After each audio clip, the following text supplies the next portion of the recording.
કર્યા મહારાજ અને પધાર્યા. કેટલી બધી કૃપા કહેવાય. આનંદ બ્રહ્માંડ, બ્રહ્માંડ જેવા તેવા નહીં. અણુની પેઠે ભલે ઉડે પણ 14 લોક અને બીજી બધી સાહબી બ્રહ્માંડમાં રહેલી.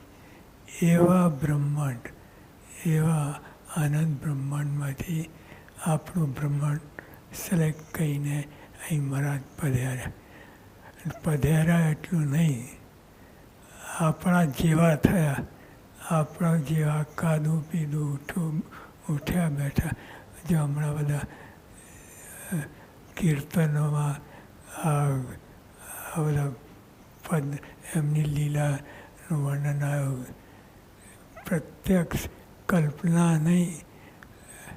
એક હતા રાજા એવું વાત નથી.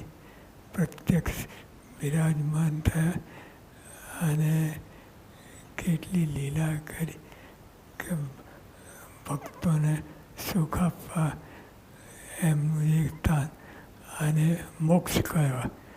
આ બે જીવોને શ્રીજી મહારાજે કહ્યું કે મારે તો દરેક જીવને મોક્ષ પદ આપ્યું છે. એટલી મોટી કૃપા. અને કૃપા તો અનહદ કૃપા.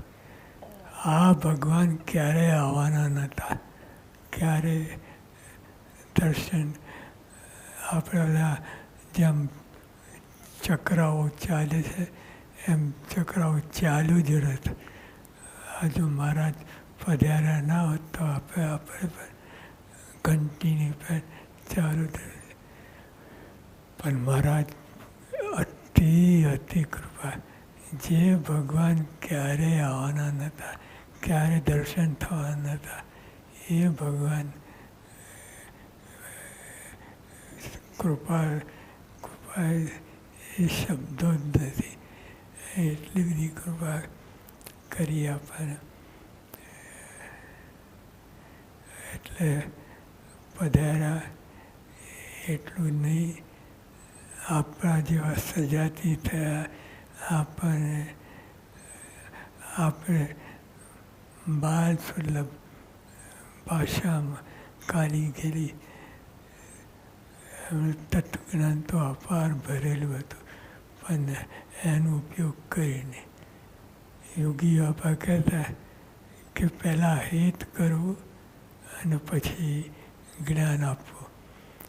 હવે તો મહારાજે સીધા આવીને પોતાના સ્વરૂપની વાત કરી નથી.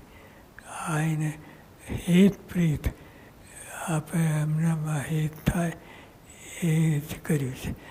એ અનેક લીલાઓ કરી છે કે જેમાં કહીને ભગવાનમાં હેત થાય એવું બન્યું. અને એટલું જ તાત્પર્ય.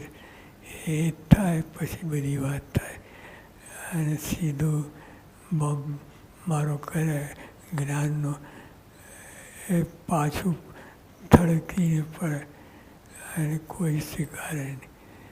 એ મહારાજે જો લિયા ખાચર બધા સુરા ખાચર આ બધાને હેત કંઈ જ્ઞાન તો ભગવાન છે એ જ્ઞાન તો. પણ બીજું કોઈ ઇષ્ટાદ્વૈત ને અદ્વૈત ને એ બધું કાંઈ માથાકૂટમાં પડ્યા નહીં. સીધા હેત થઈને અને શ્રીજી મહારાજ લાલ ચડાયા અને એમને આ બધાનો મોક્ષ કર્યો. એ તો ભગવાનને અનંત કરોડો નમસ્કાર કરીએ તો કે જે ભગવાન આવવાના જ નહોતા, આપણે જોગ થવાનો જ નહોતો, એ ભગવાન આપણને કેટલા સુલભ થયા. સુલભમાં સુલભ. સુલભ તો ખરા, પણ મહારાજ આવીને ખાલી હાથ કરી હોય તો ઘણું બધું થઈ જાય. પણ એવું કે આપણે ભેગા રસ બસ થયા રંગ રમ્યા જમ્યા બધું જ આપણને જે રીતે હેત થાય એમનામાં એ રીતે કરી બતાવ્યું. અને પછી જ્ઞાન તો એ એમનો બધી ચેષ્ટા જે સમજ્યા એ કાટી ગયા.